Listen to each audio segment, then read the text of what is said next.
Student life में जो achieve करना चाहिए ना, आपने वो सब कुछ अचीव किया है यार। सो इकोनॉमिक्स में जैसे 99 मार्क्स स्कोर किए थे और आप इकोनॉमिक्स ऑनर्स कर रहे हैं, बिजनेस में 100 किए थे, तो कैसा रिएक्शन था जब एक बार रिजल्ट आया और देखा कि भाई ये तो 100 आए हुए हैं, तो कैसा लगा? 11 12 की इंपॉर्टेंस नहीं है, सिर्फ सीयूटी पढ़ेंगे नहीं, क्योंकि सीयूटी के लिए भी 11 12 के टॉपिक्स ही हैं। तो आप लोग फोकस नहीं हो, आपने पढ़ने की आदत भी नहीं है, तो सीयूटी में 2.5 मंथ में कैसे पढ़ लोगे? सो वो फिर कहीं ना कहीं यहाँ पर आके आपको मिक्स मैच करना पड़ेगा और फिर आप बाकी सारे स्टूडेंट्स के अकॉर्डिंग चल नहीं पाओगे, मुझे ऐसा लगता है। तो सबसे बड़ा चैलेंज इन 2 साल में क्या फेस किया होगा? मतलब जब ऐसा लगा हो कि यार नहीं हो रहा है, बहुत मुश्किल है यार, ये मुझसे नहीं हो रहा है। जैसे आप अभी एयर एसडी में हो, यस सर, तो एयर एसडी में कॉमर्स ऑनर्स कर रहे हैं, तो आपने एंट्रेंस की प्रिपरेशन भी यहीं से कवर करी थी। यस सर, 99 100 मार्क्स भी आपने स्कोर किए, तो कैसे कॉन्सेप्ट क्लासेस ने कैसे हेल्प करी? मैं बच्चों को बोलता हूँ प्रेरित कि अब जैसे अभी प्री बोर्ड्स कंडक्ट होने वाले हैं, यस सर, मैं बोलता हूँ प्री बोर्ड्स देने हैं, हर सब्जेक्ट के 2 प्री बोर्ड्स होते हैं, वो दो और आपके ना कॉन्फिडेंस बूस्ट हो जाएगा। अब जैसे प्री बोर्ड हम ले भी कैसे रहे हैं, 10:30 to 1:30 आप लोगों का प्री बोर्ड होगा, सेम परफॉर्मेंस वही। तो मतलब जिस स्कूल में आप फर्स्ट क्लास से पढ़ रहे हो, आपने उस स्कूल को टॉप कर दिया और 6 रिवॉर्ड्स लिए, पेरेंट्स साथ गए रिवॉर्ड्स लेने। तो कैसे पेरेंट्स को कैसे फील बहुत पेरेंट्स तो बहुत हैप्पी थे, प्राउड फील कर रहे थे। पापा तो जो भी इंट्रोडक्शन मेरे से देते थे, अच्छा, मैं पूरा विकास भी टॉप करा है, हाँ स्कूल टॉप की है, बिजनेस में 198% थे। थोड़ा सा मुझे एयर एसडी के बारे में बताओ, कैसी लाइफ है एयर एसडी की? बहुत बढ़िया लाइफ है, मतलब ड्यू एक्सपोजर जिसे कहते हैं पूरा है। कैंपस बहुत बढ़िया है, ग्रीन। मुझे सर को पता है, मुझे सर कॉलेज भी एयर एसडी था, इकोनॉमिक एक और वो सेम कोर्स था। ठीक है। जैसे फेयरवेल हो, काउंटिंग के बड़ा आजकल इवेंट बन गया है, तो आप गए थे फेयरवेल? मैं गया था, काउंटी पे भी गया था। गुड भाई साहब, ये वाली बात क्या? सारी पार्टीज में तो 1 से लेकर 10 तक रेट दो जरा इसको। 10 on 10। तो मैं इन बच्चों को कितने बोल चाहूंगा, जब कभी भी नाइट क्लास लेते हो तो एक दिन पहले सो के आया करो अच्छे से। बट ये वो रूटीन तो वो अपना मॉर्निंग वाला फॉलो करते हैं, पर रात को क्लास लेने के लिए आ जाते हैं। स्टूडेंट लाइफ में जो अचीव करना चाहिए ना, आपने वो सब कुछ अचीव किया है यार, मुझे ऐसा लगता है। और पेरेंट्स प्राउड है, मतलब मैं अपनी लाइफ में अभी तक हर एक एक्टिविटी, हर एक स्टेप अपनी फैमिली, अपने पेरेंट्स के लेना चाहता हूँ। और ऐसे पेरेंट्स जिन्होंने स्टार्टिंग से अपने बच्चों को कुछ इस तरीके से लगा कि यार तू हर एक चीज़ में पार्टिसिपेट कर, बट मुझे मार्क्स से भी मतलब है। So all the very best for your future life.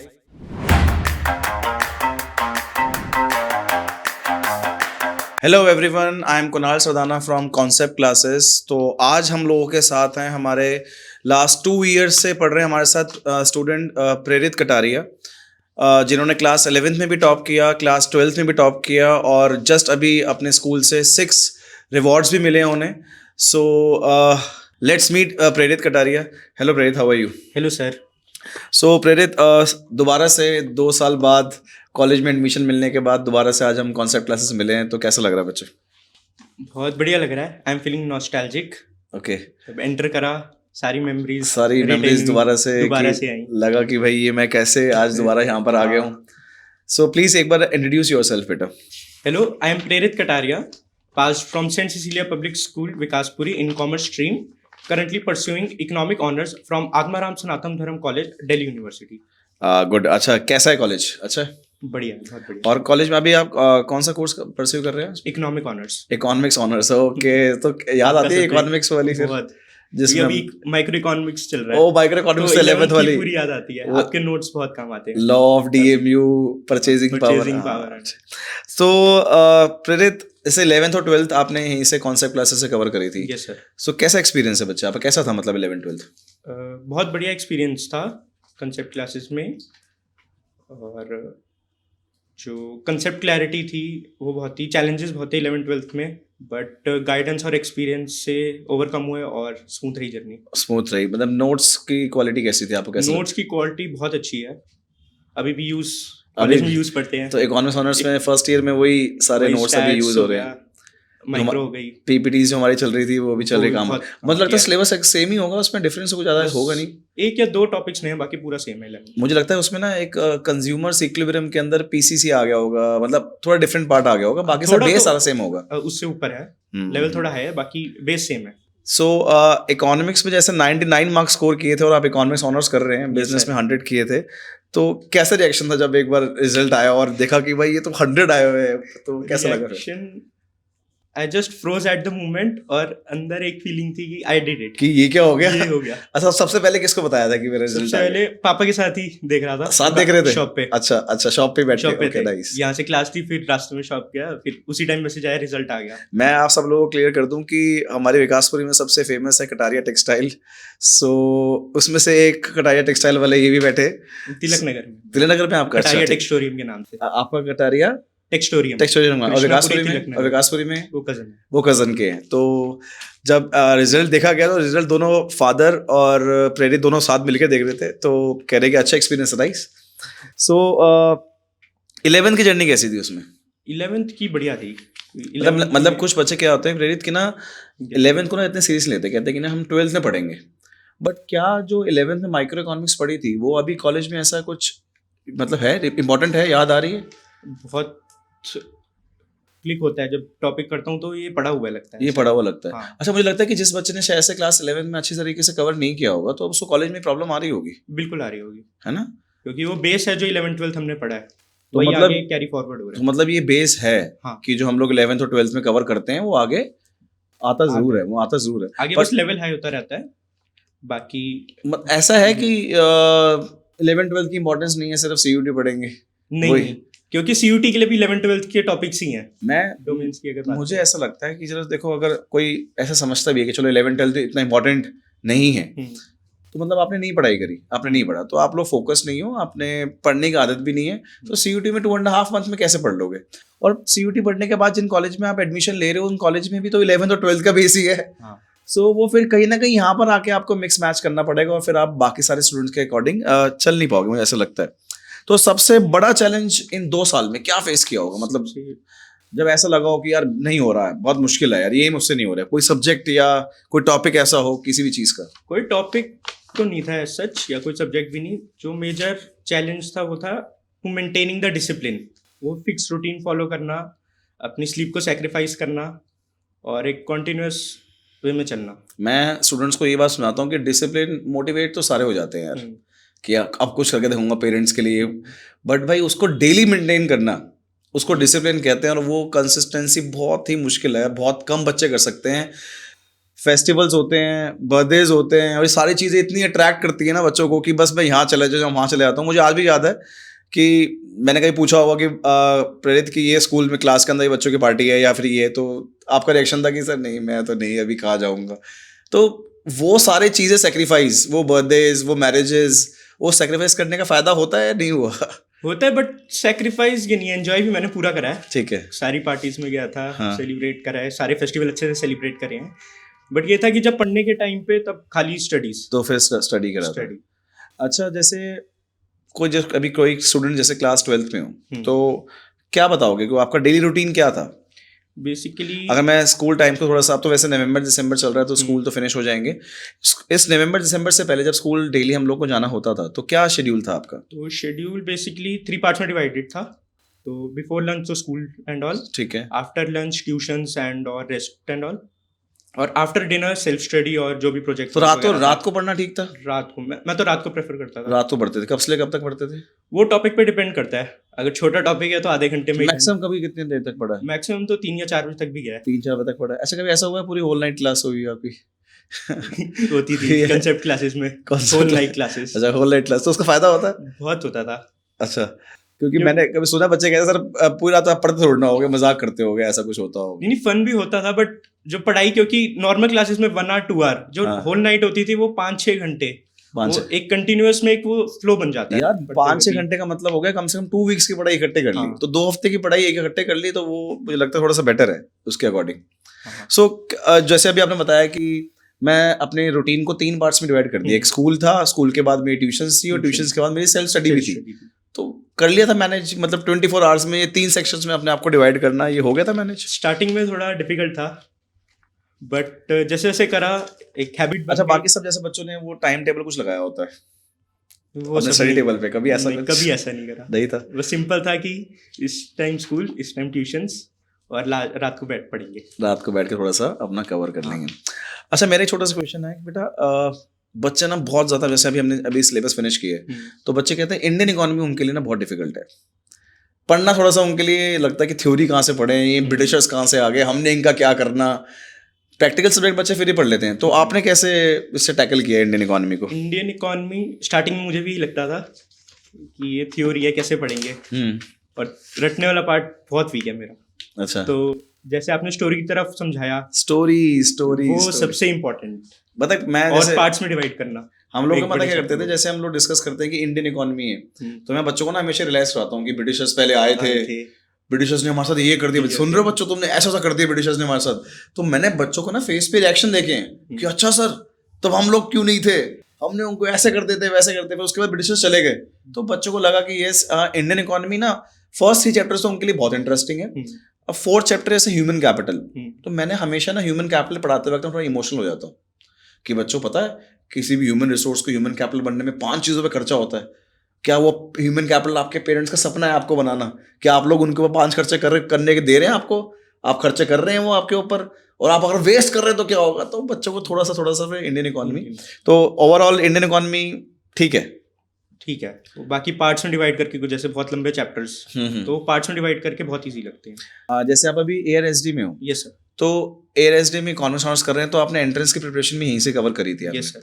9900 marks भी आपने स्कोर किए, तो कैसे कॉन्सेप्ट क्लासेस ने कैसे हेल्प करी, कुछ बताओ थोड़ा सा मुझे। कंसेप्ट क्लासेस, जो कंसेप्ट क्लैरिटी वो एकदम क्लिस्टर क्लियर थी, और उसके बाद रेगुलर टेस्ट, नाइट क्लासेस, वो बहुत हेल्प कर रहा है, क्योंकि टेस्ट बताते हैं कि कौन से एरिया में लैग कर रहे हो। बिल्कुल सही बात है। तो जब टेस्ट को रिव्यू करो तो एरियाज का पता लगता है कहाँ कहाँ प्रॉब्लम है, तो उसको आगे इम्प्रूवमेंट। तो कंसेप्ट क्लासेस ये बहुत हेल्प मैं कर रहा बच्चों को बोलता हूँ प्रेरित कि अब जैसे अभी प्री बोर्ड्स कंडक्ट होने वाले हैं, है। Yes sir. मैं बोलता हूँ प्री बोर्ड्स देने हैं, हर सब्जेक्ट के 2 प्री बोर्ड्स होते हैं, Yes, वो 2, और आपके ना कॉन्फिडेंस बूस्ट हो जाएगा। अब Confidence जैसे प्री boost बोर्ड हो हम जाता ले भी कैसे रहे हैं, आपका पूरा स्कूल में प्री बोर्ड्स होंगे, वही 2 इन्विजिलेटर होंगे आप लोगों के साथ, 10:30 to 1:30 आप लोगों का प्री बोर्ड होगा, सेम परफॉर्मेंस, वही सब कुछ सेम। प्री बोर्ड फिनिश होते ही आप लोगों को आपको उसकी वीडियो भी मिल जाएगी।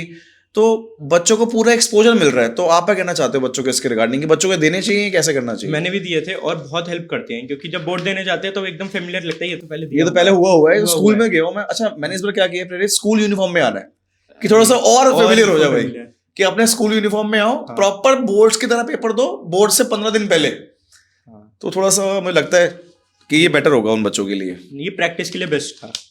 अच्छा, कुछ टीचिंग स्टाइल के बारे में बताया यार प्रेरित, मेरे साथ कैसा रहा? बहुत बढ़िया था। अच्छा, मतलब जो आपका एफर्ट था 200%। हाँ, मेरा भी कभी मन नहीं करता था, बट जब आप पढ़ाते थे तो कर जाता था। कुछ एग्जांपल्स और उनके साथ हम लोग शुरू कर देते थे। हाँ, कोई ऐसा कोई वर्ड जो मैं बहुत यूज करता हूँ क्लास के अंदर यार? एज सच अभी तो याद नहीं आ रहा।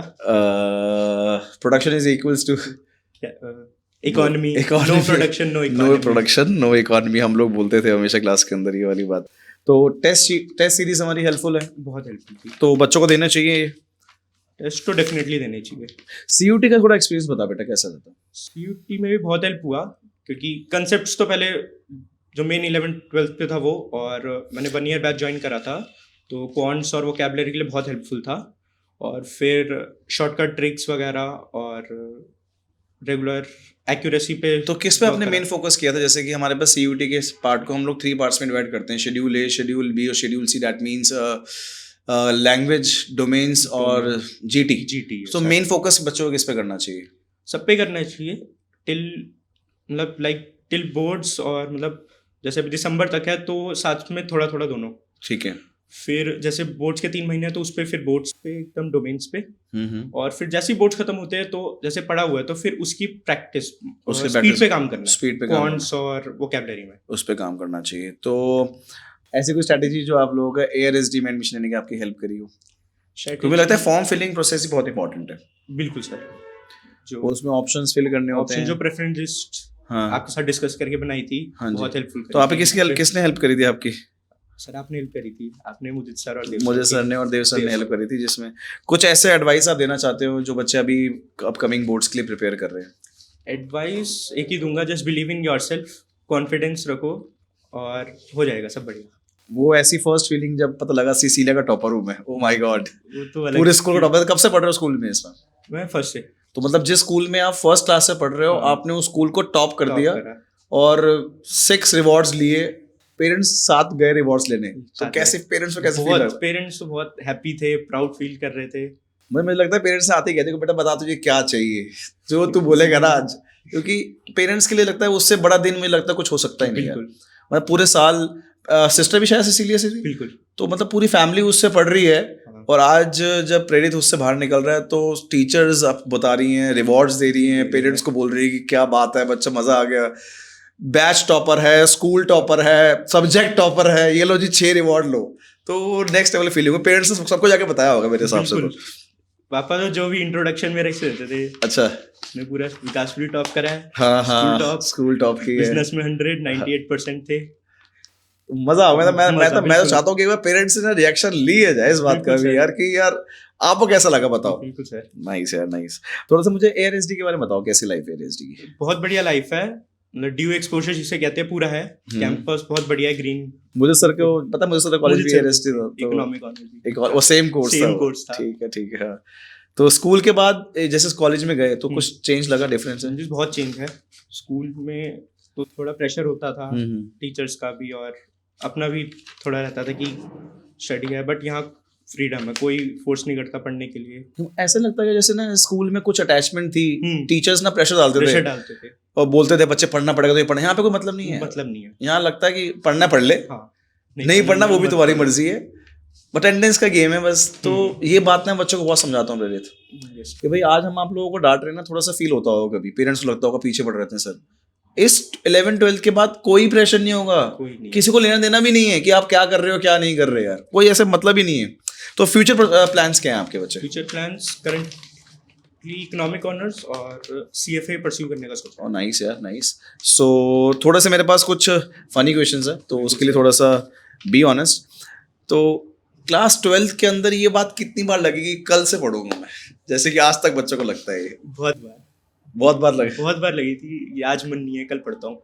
तो ये रेट कम होते गए जैसे बोर्ड्स पास आते गए, और ये रेट थोड़ा कम होते गए। अपना डिस्ट्रैक्शन का लेवल बताओ 1 से लेकर 10 तक, कितनी बार डिस्ट्रैक्ट हुए होंगे यार? जैसे फेयरवेल हो, काउंटिंग के बड़ा आजकल इवेंट बन गया है, तो आप गए थे फेयरवेल? मैं गया था, काउंटी पे भी गया था। गुड भाई, ये वाली बात क्या? सारी पार्टीज में तो 1 से लेकर 10 तक जरा रेट दो जरा इसको। 10 on 10।